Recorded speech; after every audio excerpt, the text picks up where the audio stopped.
I said it out loud the moment I pried open the rusted drawer at the bottom of the file cabinet, the one that wasn't on the floor plans. The drawer didn't glide, it moaned, grinding against a decade of moisture-swollen wood. The hospital had been shut down for years, but the air still pulsed with sterilized decay. Everything smelled like wet gauze and old ammonia. But this drawer, sealed behind a false back wall in the records room, held something different. A leather-bound register. No label, no barcode. Just initials etched faintly into the cracked spine. RAD, Ward 12. I had come to Hawthorne State Hospital to write a retrospective, a freelance piece on deinstitutionalization and the medical ethics scandals of the 1970s.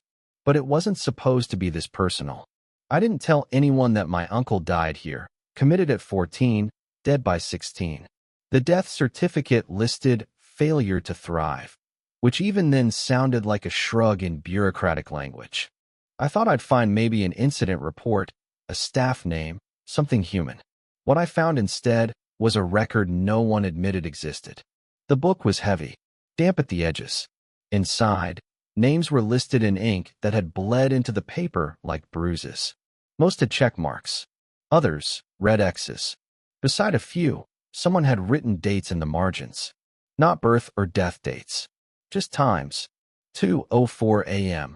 3:17 a.m. One entry repeated a time 3 times in a row. For 33 a.m., for 33 a.m., for 33 a.m.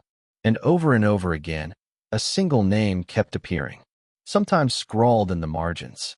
Other times stamped on top of other records as if correcting them. Ashcroft M. It appeared on every 5th page, always associated with different patients. Sometimes staff. Once, chillingly, just the word Ashcroft over a blacked-out page, circled 3 times in graphite. There is no Ward 12 in any Hawthorne blueprint I've seen. Not in the county archives. Not in the lawsuits. Not in the hospital's own dusty floor plans. But the entries in the ledger all came from Ward 12. Every single one. I should have closed it. Walked out. Written the safe, publishable article I promised. But that name, Ashcroft, it clung to my skull like mildew. I've never seen it in any records before. But I knew it. Somehow. 3 hours later, with the sun beginning to set over the crumbling parking lot and the forest slowly reclaiming the fences, I was still inside. I hadn't even noticed how dark it had gotten until I looked up from the book and couldn't find the door. And then I heard something, distant, like a metal gurney rolling across cracked linoleum. Except there hadn't been power here in years. I forced myself out. Back to the car. Back to self-service. That night, I called an old intern I knew who had rotated through the county mental health board. I asked him, off record, if he'd ever heard of Ward 12. He was quiet for a long time. Then he said, "You mean the one they buried?" "Yeah, I heard it was experimental. Something about isolation therapy. But everyone who worked there either retired early or filed some kind of trauma claim. That's the kind of place you don't write about. You pretend it never existed." "But who's Ashcroft?" Silence. Then a click. He hung up. I couldn't sleep that night. The book is still in my apartment, wrapped in plastic, stashed in an old fireproof box. I tried to forget it, like he clearly wanted me to. But it's the time entries that keep scratching at me. Why those exact times? Why did the same hour repeat? And why does my uncle's patient ID show up beside a red X? There's something in this story that wasn't meant to be unearthed. But if even the professionals buried it, if even they were afraid to remember, then I have to find out why. I'm not chasing monsters. I'm chasing silence. And that's always where the real horrors live. The deeper I dig, the more I realize Hawthorne State Hospital was never the true story. It was the front, the mask, the institution behind everything. The one with reach, prestige, and plausible deniability was something else entirely. It was called the Ashcroft Foundation for Neurodevelopmental Advancement, incorporated in 1931 as a privately funded initiative to support children with severe psychiatric impairments. It sounded noble, even progressive. Early literature praised it for breaking the cycle of incarceration through early intervention. The foundation was quietly embedded in institutions across the Northeast: hospitals, orphanages, even correctional schools. Ward 12? That was theirs. Ashcroft wasn't a person. Ashcroft was a program. Through a backdoor FOIA request and some friendly pressure on an aging county archivist, I got my hands on a 1964 oversight review, stamped "Internal Use Only," from the New England Commission on Mental Hygiene. The inspection summary reads, "The Ashcroft Protocol, under the stewardship of Dr. Howard LeClaire, continues to exhibit promising results. Target subjects show marked reductions in behavioral volatility within 3 weeks of Phase 2 exposure. Emotional flattening is a necessary and expected side effect." That phrase stopped me cold. Emotional flattening is a necessary and expected side effect. They were removing emotion as part of treatment? Dr. Howard LeClaire was the face of Ashcroft. A former Jesuit seminarian turned neurologist, trained at Yale, briefly lauded as a pioneer in moral psychiatry. In the 1950s, he gave guest lectures at Harvard Medical. He spoke of liberating the soul from affliction. But in transcripts I uncovered from a 1971 malpractice inquiry, sealed but never prosecuted, a different picture emerged. He referred to patients as receptacles, said healing required the removal of patterned thought. One line from a deposition chilled me. "They scream in the beginning, yes. That's their trauma leaving the body. But after 21 days, they quiet. They stop asking for home. They stop asking for anything." The public knew Ashcroft as a grant-giving body. In reality, they placed children, often wards of the state, into experimental confinement. And none of them ever came back out through the usual channels.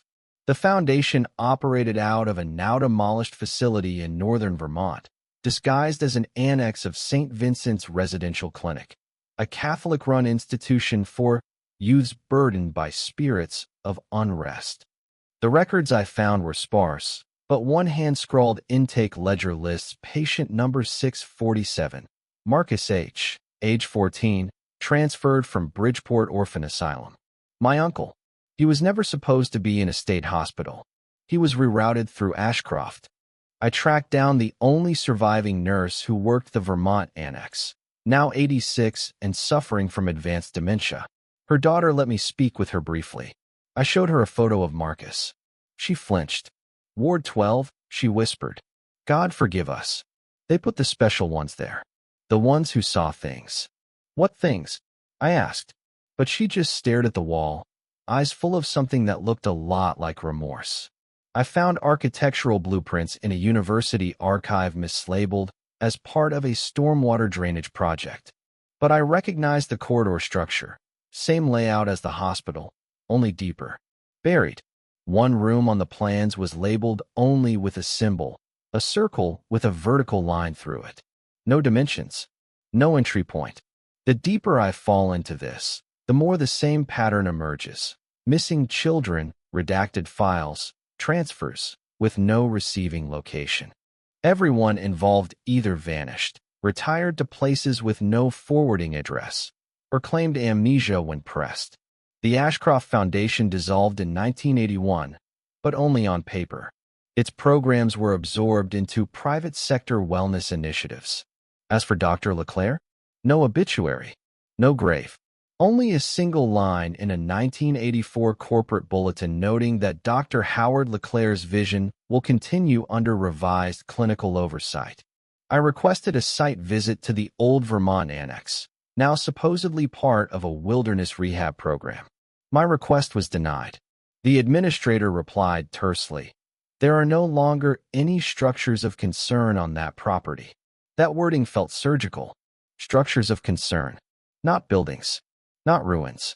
They weren't denying what was once there. They were just saying it's no longer their problem. But someone still owns the land. A Delaware LLC called Ashcroft Renewal Holdings. Their listed office? A WeWork mailbox in Manhattan. I used to think this was about malpractice. Then I thought it was about trauma cover-up. Now I think it's something worse. They weren't treating children. They were testing something on them. And if I stop now, I'll become part of the silence, just like everyone else. The first time I noticed it, I thought it was a misprint, a clerical error in the intake logs from 1968. For patients, admitted over 6 months, all with the same name, Michael B. No last name, just B. I double-checked the birth dates. Different. Home counties, different. But the evaluations? Identical. Same phrasing, same doctor initials, same handwriting. Every single one read. Subject presented symptoms of disassociation, fragmented identity, and vocalized false familial attachments. Recommended for Phase 2 filtration. I didn't know what Phase 2 filtration was yet, but I knew bureaucratic repetition when I saw it. These weren't real assessments. They were templates, or scripts. The deeper I went, the more identical entries I found. Always the same names: Michael B., Sarah K., Daniel H. Sometimes initials only. Some entries even listed the patient's preferred name as simply boy or girl.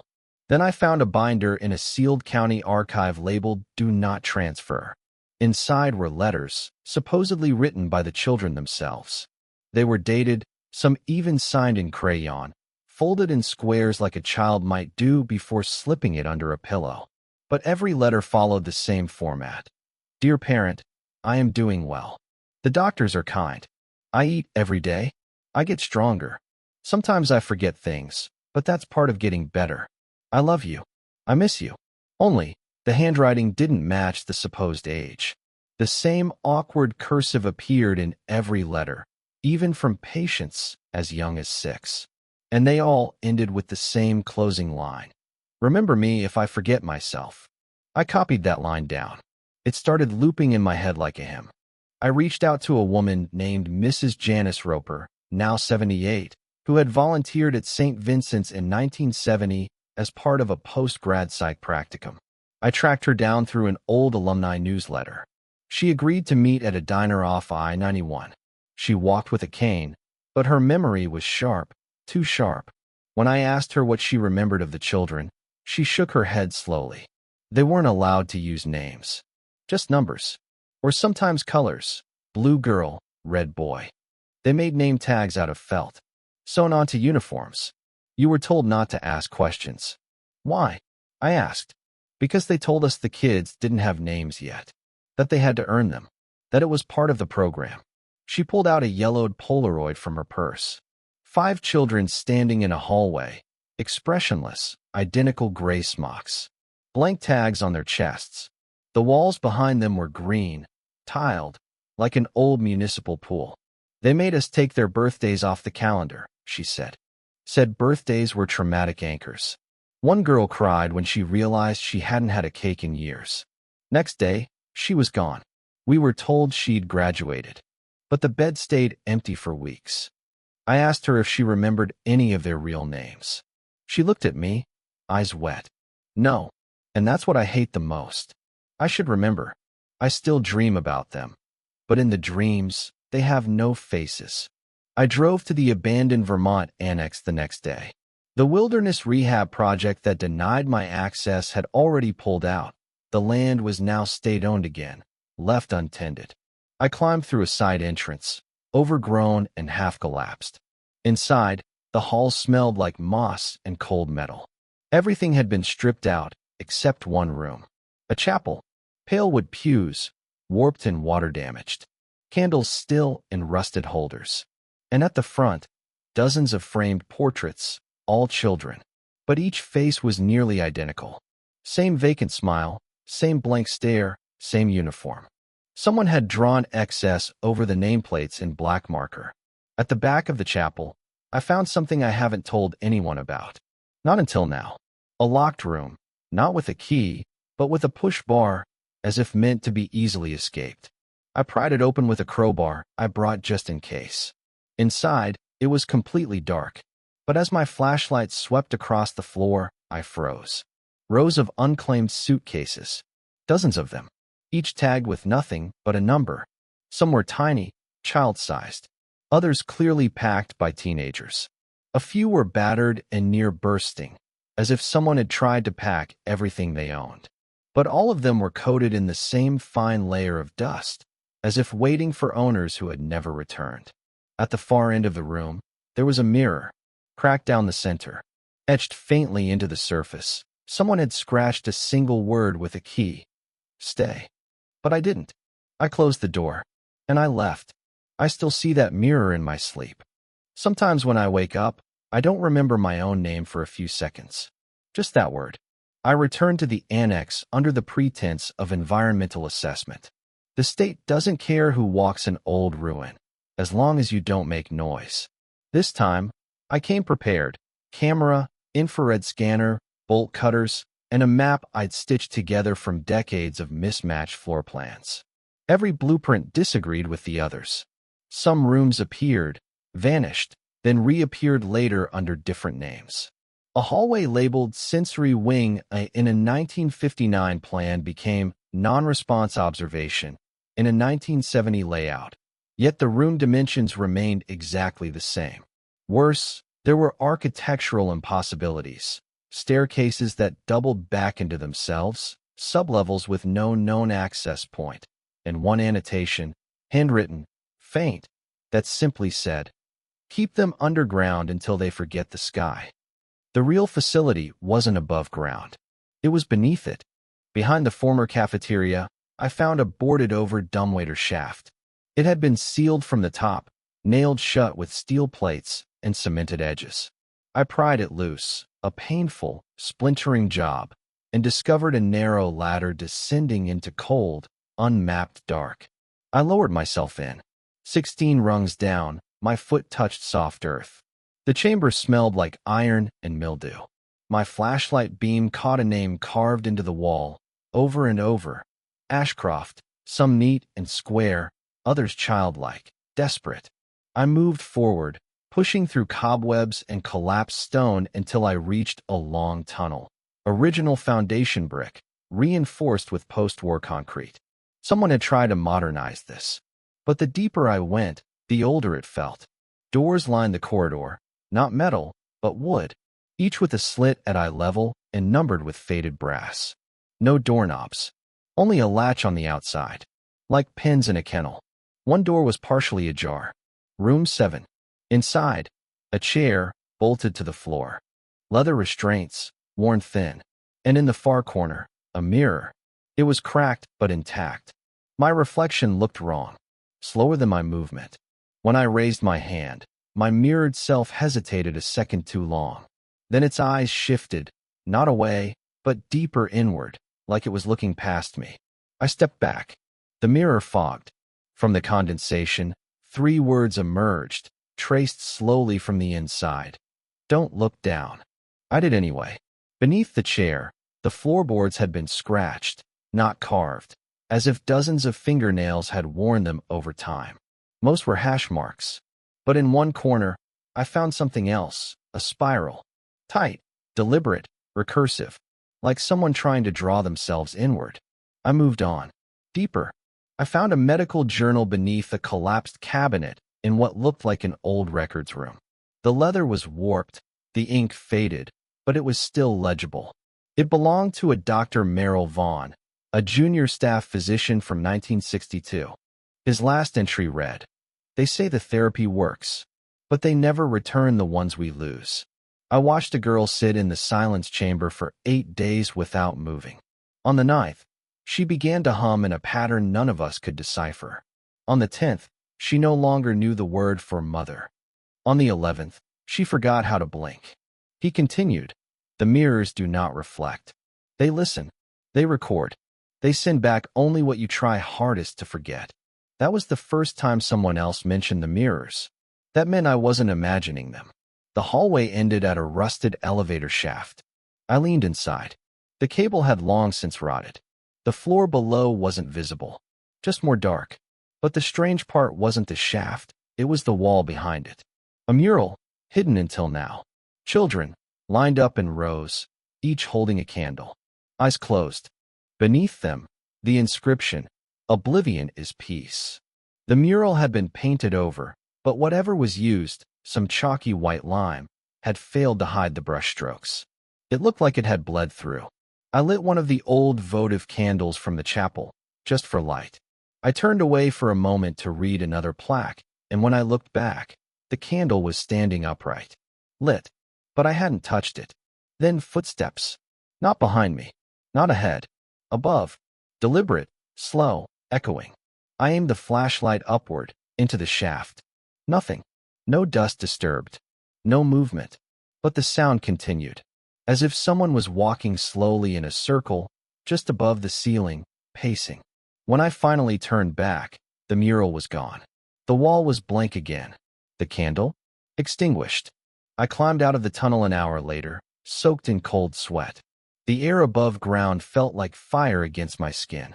As I walked back to my car, I noticed something that stopped me cold. On my windshield, written in condensation, Room 7 is open again. I never told anyone I went into Room 7. Something in that place remembers me. And worse, it wants me to remember it back. I thought Hawthorne was the origin. That if I could understand what happened in Room 7, if I could trace Ashcroft's name through the dust and the rot, I'd find an end point, a center. But now I see it for what it is. A branch, not the root.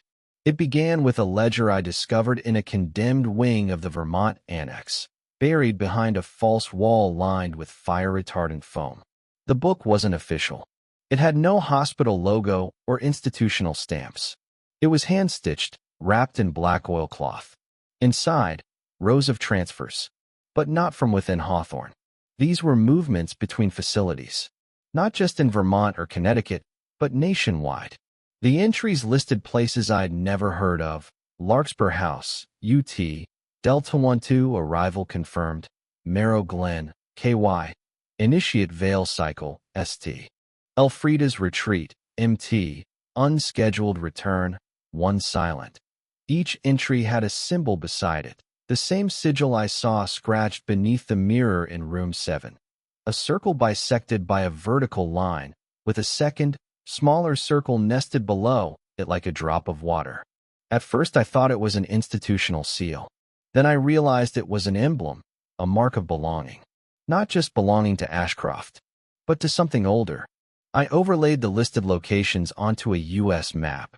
Every site was rural, remote, and within 3 miles of either a now-defunct rail spur or a Jesuit mission. Cross-referencing these names through education and health department archives revealed a pattern. Each facility was short-lived, heavily funded, and left behind no alumni. Nothing. No survivors. No records of children graduating or being rehomed. Just gaps. Disappearances masked as reform.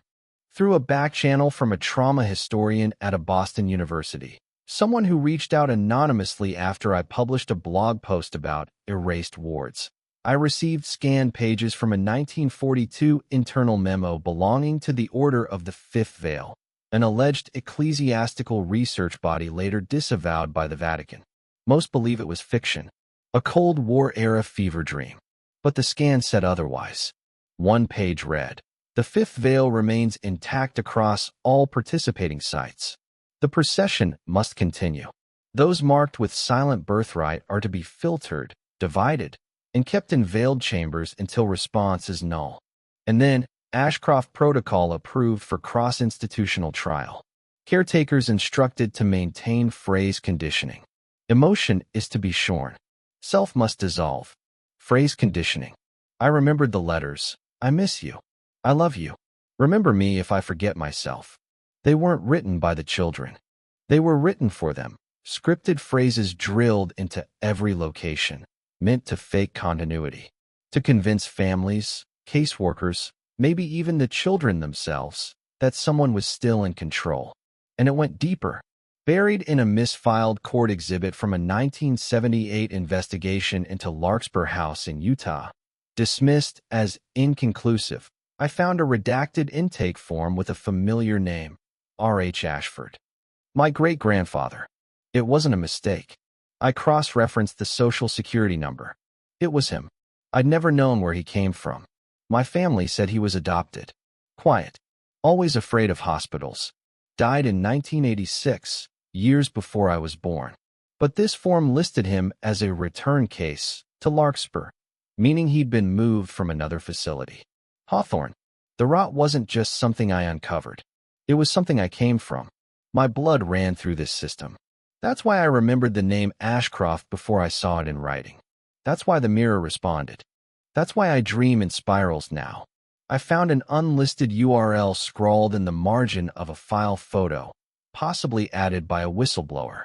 I don't know how it stayed online, but it led to a crude archive of scan materials.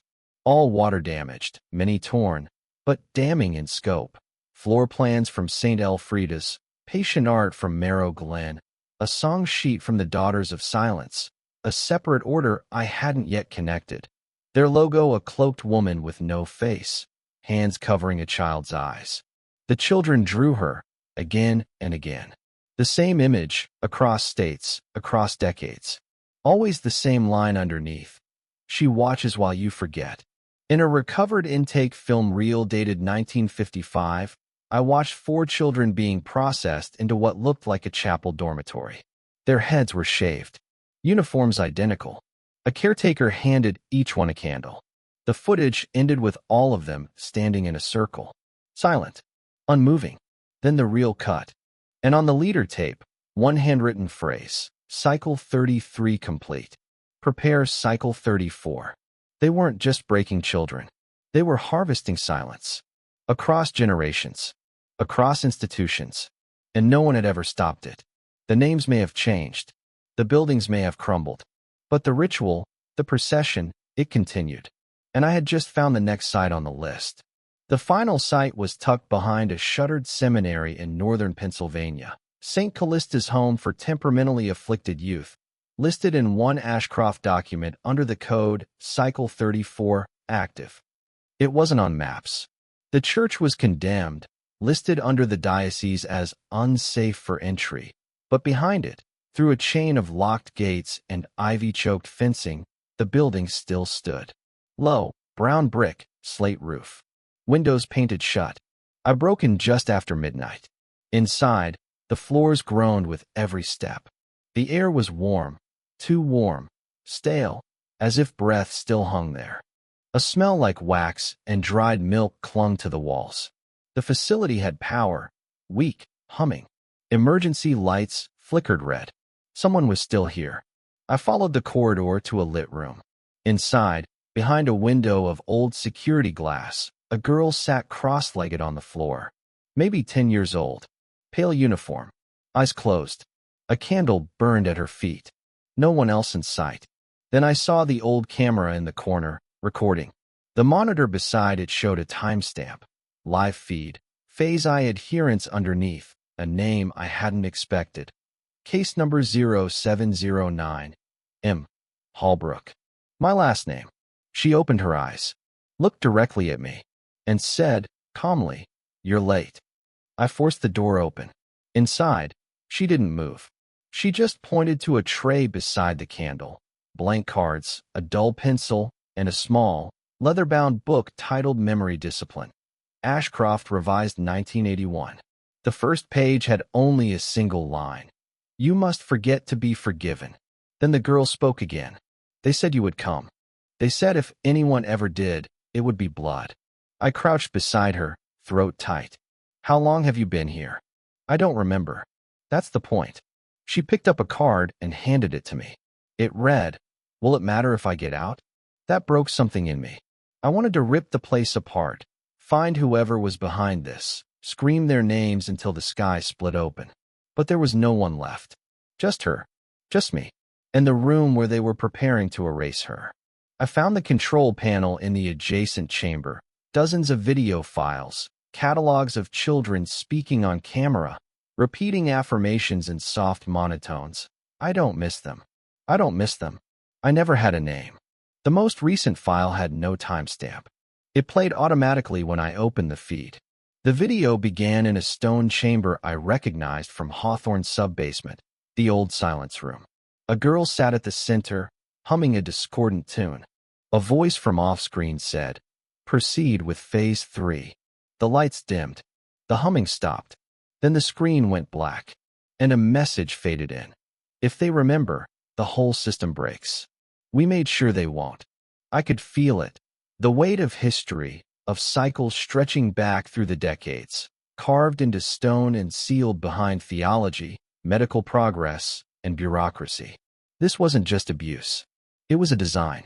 And now I stood at the fulcrum, the place where one person could expose it or smother it forever. I had everything. Evidence, names, dates, locations. But I also had her. M. Hallbrook, the last child. My blood. If I went public, her life would be dissected. Every trauma reopened. Every institution unleashed to protect itself. She'd be labeled, followed, broken in the open instead of in the dark. If I buried it all, she'd walk free. Quiet. Unharmed. Forgotten. I asked her, voice cracking, "Do you want to remember who you were?" She looked down, then whispered, "No. But I want you to." She held out the candle. "If you light it again, they'll never find me. Not in papers. Not in courtrooms. But I'll be okay. Just not known." I stared at the files. I could upload them all. Send them to every paper, every archive. Burn the veil. But she was just a child. And for once, one of us deserved to leave without being turned into proof. I copied one file, the one with her name, to a flash drive. The rest, I burned. Old tapes, sealed records, all of it. Smoke rose through the open ceiling vent like a ghost leaving the house. As the flames took hold, I returned to the candle. She handed me a match. I lit it.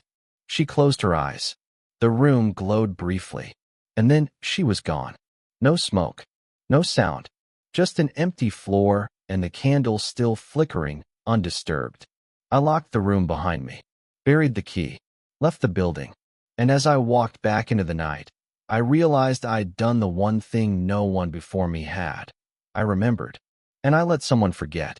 The official story was brief, terse, tucked beneath the fold in the Scranton Gazette. Abandoned youth facility consumed by fire. Officials believe the blaze began due to faulty electrical wiring in a sub-basement transformer. No casualties reported. State to assess environmental risks before demolition. No one questioned why a condemned building still had power. No one asked what kind of youth facility it had been. No one mentioned the cameras. The fire was ruled an accident. The case closed in 48 hours. But I know what really burned. I watched the ash scatter over the empty fields where the chapel once stood. I saw the smoke cling to the trees like breath held too long. And I know what they didn't find. They didn't find the videos. They didn't find the candle. They didn't find her. They found one room sealed from the inside, room 7. But the report listed it as structurally unsound, previously collapsed. The official photographs showed nothing but blackened walls and charred pews. But they missed what the fire didn't touch. I returned days later, alone. I said I was part of the cleanup crew, wore a borrowed vest and gloves. No one questioned me. In the rubble, I found a child's sketch, untouched by flame, half buried under a scorched beam. It showed a circle bisected by a vertical line. Beneath it, a stick-figure child with no mouth. On the back, in faint pencil, I almost remembered. No one claimed the sketch. No one ever will. The records were declared lost. Every name redacted in the system by a so-called data sync error. Even my own FOIA requests, once pending, now returned with automated replies. No responsive records found. Like it was all just smoke. I tried to tell someone, a trauma journalist I trusted, a professor who once believed me. But the second I mentioned Ashcroft, their tone changed. One hung up. One asked if I needed rest. One quietly warned me to stop digging before it digs back. And yet, something does remain. The land is being sold. The buyer is anonymous, represented by a law firm with no website and a disconnected phone line. But the LLC name? Ashcroft Renewal Holdings. Same as before. Same as always. This wasn't an ending. It was a reset. And I've come to understand something. The horror isn't just in what they did to those children, not in the silence rooms, or the mirrors, or the prayers meant to erase a name. The real horror is in how easily it all disappears. How the world accepts a missing child if the paperwork is neat. How trauma folds quietly into the archives, misfiled under resolved. How a system doesn't die, it just relocates. I still see her in dreams sometimes. The girl, M. Hallbrook, though I doubt that was ever her name. She's never older, never younger. She stands beneath a tree with no leaves, holding that same candle.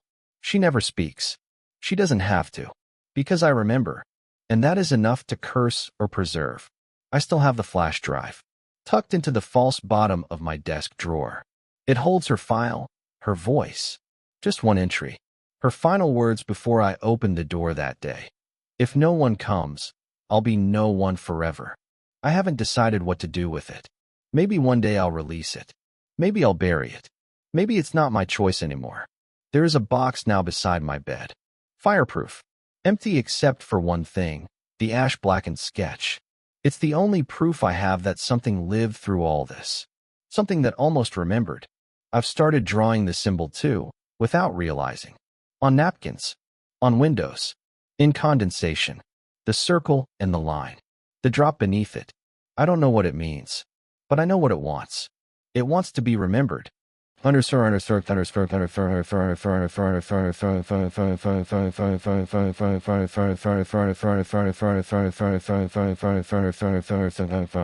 Underscore. I wasn't supposed to find this. That's how it began. And that's how it ends. Because the story wasn't mine. It never was. I just listened. And now that I know it, I can't unhear the echo.